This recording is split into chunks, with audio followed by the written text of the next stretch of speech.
Good evening everyone. आज का topic है मिक्चुरेशन।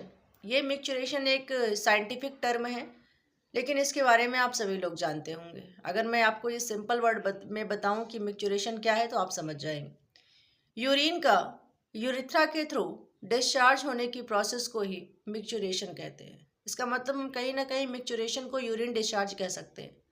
लेकिन यूरिन का डिस्चार्ज कैसे हो रहा है, एक ह्यूमन यूरिन को कैसे डिस्चार्ज करता है, उसकी बॉडी में कौन सा मैकेनिज्म होता है जिससे कि यूरिन डिस्चार्ज हो जाती है। तो आइए इस वीडियो में हम इस टॉपिक को समझते हैं।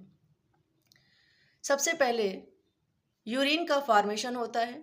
यूरिन यूरिनरी ब्लैडर में आकर के स्टोर होती है।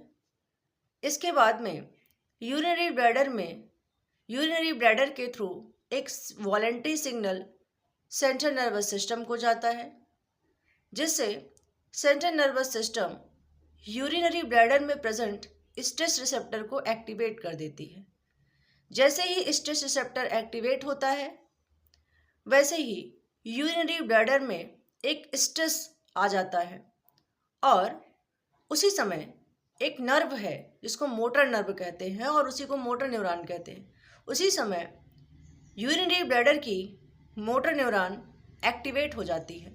जैसे ही मोटर न्यूरॉन एक्टिवेट होते हैं, वैसे ही यूरिनरी ब्लैडर में प्रेजेंट स्फिंक्टर मसल्स और वही स्फिंक्टर मसल्स यूरेथ्रा तक कंटिन्यू होते हैं।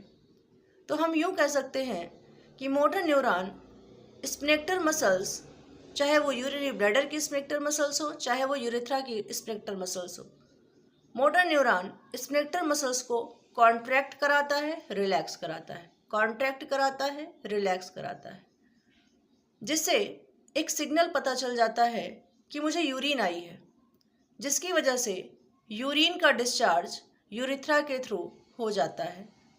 आई होप आपको ये कॉन्सेप्ट समझ में आया होगा। जल्दी मिलते हैं एक नए वीडियो में नए कॉन्सेप्ट के साथ। ऐसे फैक्ट जानने के लिए हमारे चैनल को लाइक, सब्सक्राइब एंड शेयर करें। Thank you so much every.